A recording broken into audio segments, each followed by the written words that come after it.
Tahukah kamu, saat ini global boiling telah terjadi, yang mengakibatkan peningkatan suhu rata-rata pada tempat tinggal kita, yaitu bumi.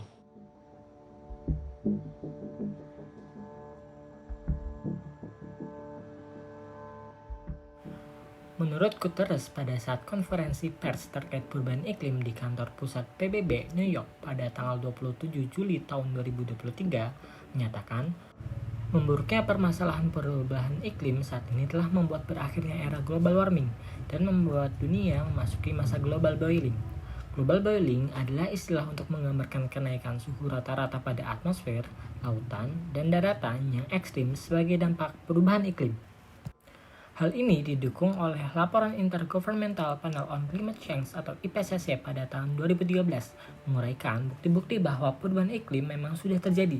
Suhu bumi meningkat sekitar 0,8 derajat Celcius selama beberapa abad terakhir. Menurut data lain oleh Organisasi Meteorologi Dunia atau WMO dan Program Observasi Bumi Copernicus dari Komisi Eropa, mengkonfirmasi bahwa Juli tahun 2023 akan menjadi bulan terpanas yang pernah dicatat. Meningkatnya suhu rata-rata bumi ini disebabkan oleh meningkatnya gas-gas emisi rumah kaca di atmosfer. Dapat dilihat bahwa kandungan CO2 paling mendominasi dalam gas rumah kaca, yaitu sekitar 80%. Lalu, dari mana gas-gas rumah kaca ini dihasilkan? Menurut ICDX pada tahun 2021, sektor energi merupakan penyebab utama produksi gas rumah kaca yang ada di atmosfer dengan persentase sekitar 76%. Bicara tentang energi tentunya tidak jauh-jauh dari yang namanya listrik. Listrik itu sendiri dihasilkan oleh pembangkit tenaga listrik yang ada di Indonesia. Menurut Databox pada tahun 2023, kontribusi PLTU masih menjadi yang terbesar dalam pemenuhan listrik di Indonesia, yaitu sekitar 66%. Namun, di sisi lain, PLTU merupakan pemicu perubahan iklim karena mengeluarkan emisi gas rumah kaca ke atmosfer.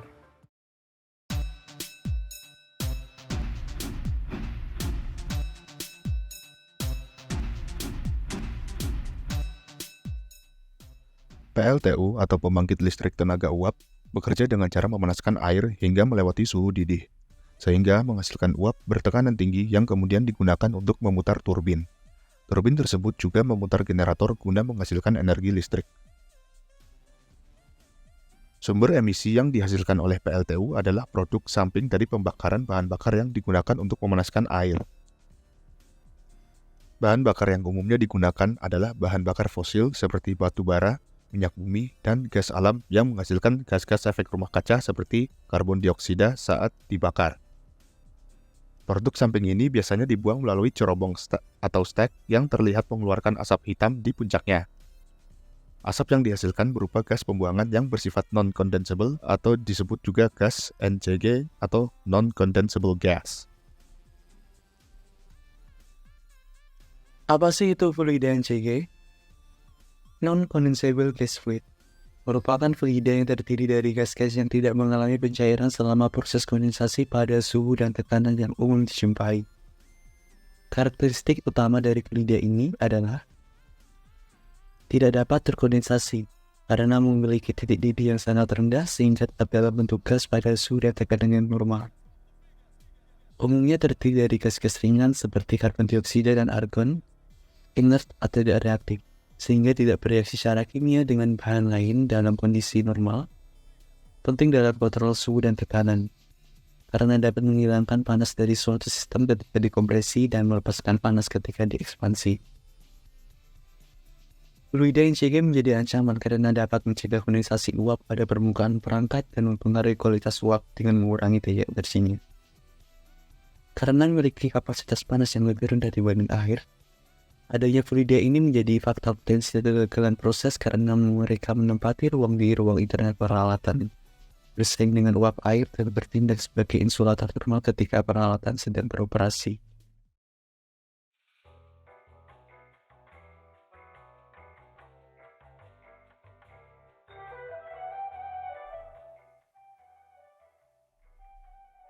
Salah satu penyebab global boiling adalah emisi karbon dioksida hasil gas buang pembakaran.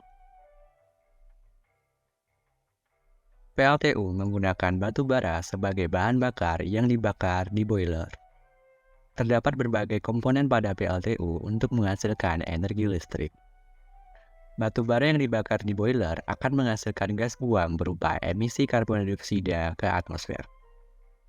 Untuk mengatasi emisi gas rumah kaca ini, teknologi ini terdiri dari dua skema. Salah satunya adalah penangkapan gas emisi karbon dioksida.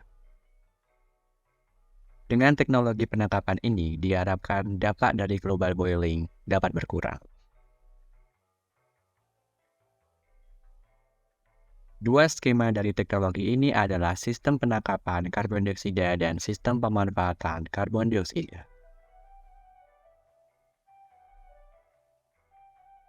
Pada sistem penangkapan karbon dioksida memiliki beberapa komponen yang menyusunnya, yaitu turbin angin, kondensor, centrifugal kompresor, vapor separator, valve sensor system, manometer, dan steam ejector.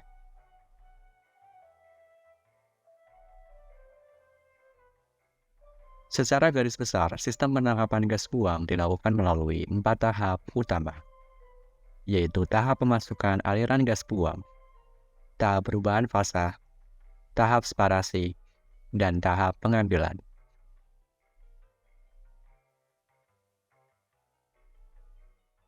Pada tahap pemasukan aliran gas buang berupa gas non-condensable gas dan H2O hasil pembakaran batu bara dimasukkan ke sistem melewati turbin. Gas buang akan dilakukan pengubahan fasa menjadi fasa cair oleh kondensor.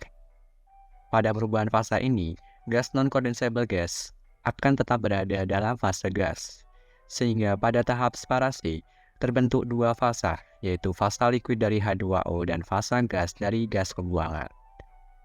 Gas yang berada di vapor separator ini akan diambil melalui steam injector dan nantinya akan dilakukan utilisasi terhadap gas tersebut.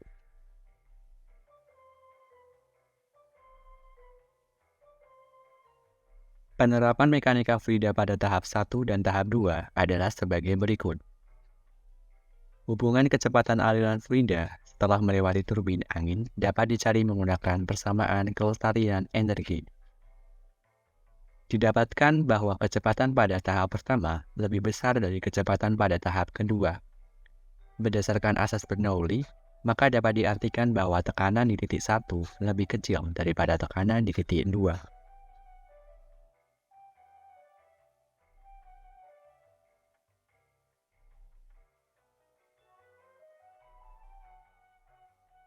Penerapan prinsip mekanika fluida pada tahap 2 dan 3 berupa pemasangan pada manometer sebagai pengukur tekanan pada vapor separator atau tank. Di ketinggian tertentu pada manometer, diberi sensor yang nantinya sensor ini dapat membuka valve dari tank agar air dapat dikeluarkan dari tank.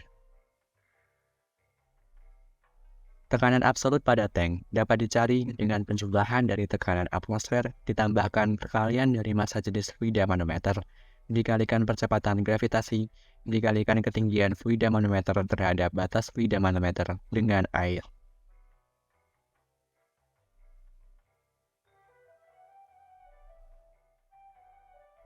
Penerapan prinsip mekanika fluida pada tahap 3 dan 4 adalah sebagai berikut. Proses 3 dan 4 adalah proses pengambilan gas NCG atau non-condensable gas di vapor separator. Pengambilan gas ini dilakukan dengan membuat perbedaan tekanan antara daerah 3 di vapor separator dengan daerah 4 di steam injector.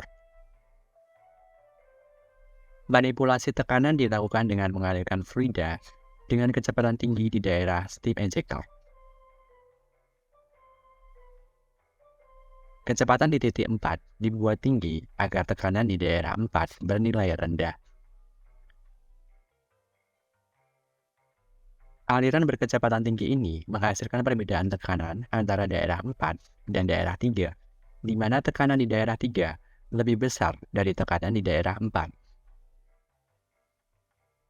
Alhasil, karena tekanan di daerah 3 lebih besar, maka akan terjadi aliran fluida dari tekanan tinggi ke tekanan rendah. Dalam hal ini, aliran gas non-condensable gas dari daerah 3 di vapor separator ke daerah 4 di steam injector. Perbedaan tekanan ini dapat dicari dengan menggunakan persamaan Bernoulli. Dengan syarat efek viskositas diabaikan, alirannya steady, alirannya incompressible, dan alirannya sepanjang garis arus.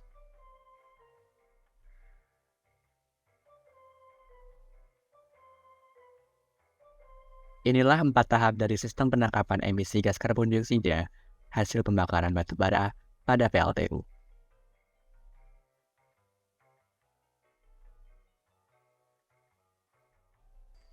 Selanjutnya, skema kedua dari teknologi ini adalah sistem pemanfaatan CO2.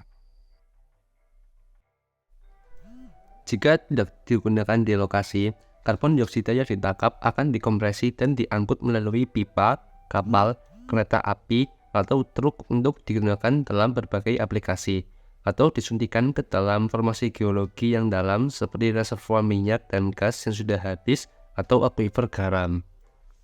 Kemudian, berikut ini adalah aplikasi dari karbon dioksida. Yang pertama adalah karbonasi. Karbon dioksida dapat bereaksi dengan mineral seperti serpentin atau olivin untuk membentuk karbonat yang stabil. Proses ini dikenal sebagai mineralisasi karbon yang dapat menyerap karbon dioksida secara permanen. Kemudian yang kedua adalah Enhanced Oil Recovery, EOR. Dalam beberapa kasus, karbon dioksida yang ditangkap disuntikan ke dalam reservoir minyak untuk meningkatkan perolehan minyak dan sekaligus menyimpan karbon dioksida di bawah tanah. Yang ketiga adalah bahan baku kimia. Karbon dioksida dapat digunakan sebagai bahan baku untuk produksi bahan kimia seperti metanol atau etanol melalui proses seperti hidrogenasi karbon dioksida. Yang keempat adalah produksi karbonat.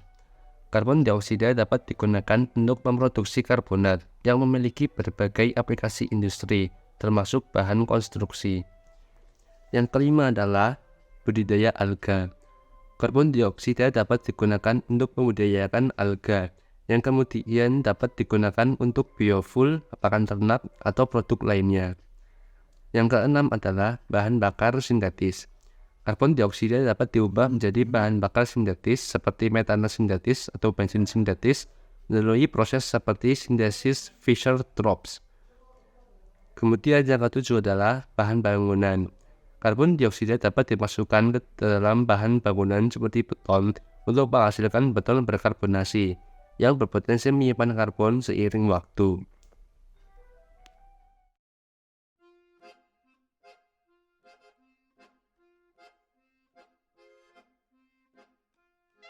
Lalu, apa sih kelebihan dan kekurangan dari teknologi ini? Untuk kelebihannya sendiri, yang pertama mengurangi emisi karbon dan menekan pencemaran udara secara signifikan, sehingga dapat berkontribusi dalam upaya untuk memerangi global boiling dan perubahan iklim. Yang kedua, memelihara dan meningkatkan produksi sumber energi fosil sebagai sumber energi yang dapat digunakan lebih lama tanpa khawatir akan meningkatkan emisi karbon. Yang ketiga, pemanfaatan CO2 menjadi barang yang bermanfaat seperti dalam produksi bahan kimia, bahan bakar, dan bahan baku kebutuhan industri lainnya. Yang keempat, potensi investasi pada sektor industri karena banyak investor yang berfokus pada pengembangan teknologi ramah lingkungan dalam upaya mengurangi emisi karbon. Untuk kekurangannya sendiri, yang pertama, biaya pengembangan yang relatif mahal, sehingga membuatnya kurang terjangkau bagi banyak perusahaan dan negara. Yang kedua, kerumitan teknologi dan memerlukan infrastruktur yang canggih, sehingga sulit untuk diterapkan di banyak lokasi, terutama di negara berkembang. Yang ketiga, resiko kebocoran CO2 yang dapat memiliki dampak negatif pada lingkungan dan kesehatan manusia jika tidak dikelola dengan benar.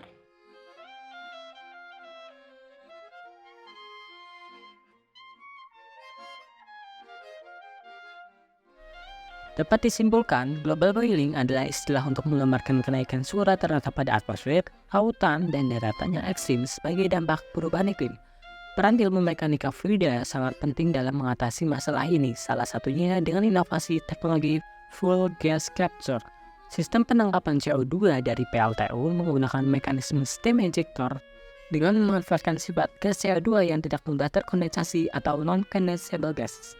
Ketika gas CO2 berada dalam kondenser, gas tersebut tidak akan mengalami kondensasi dan tetap berada dalam bentuk fase gas. Gas CO2 akan ditangkap dengan prinsip Bernoulli yang memanfaatkan perbedaan tekanan sehingga gas CO2 dapat tertangkap. Teknologi ini memiliki potensi sebagai salah satu strategi pengurangan emisi gas karbon. Melalui inovasi teknologi ini diharapkan dapat menjadi salah satu strategi oleh pemerintah dalam mitigasi global boiling guna mencapai masa depan yang berkelanjutan bagi bumi kita. Global boiling yang masih ketar-ketir terus membuat pemerintah mondar-mandir untuk mencari solusi yang mutakhir agar masalah ini dapat segera berakhir. Masalah global boiling tentunya bukan hanya menjadi masalah saya, bukan hanya menjadi permasalahan Anda saudara, dan bukan pula menjadi tantangan pemerintah belaka, tetapi masalah kita bersama dan harus kita tuntaskan bersama.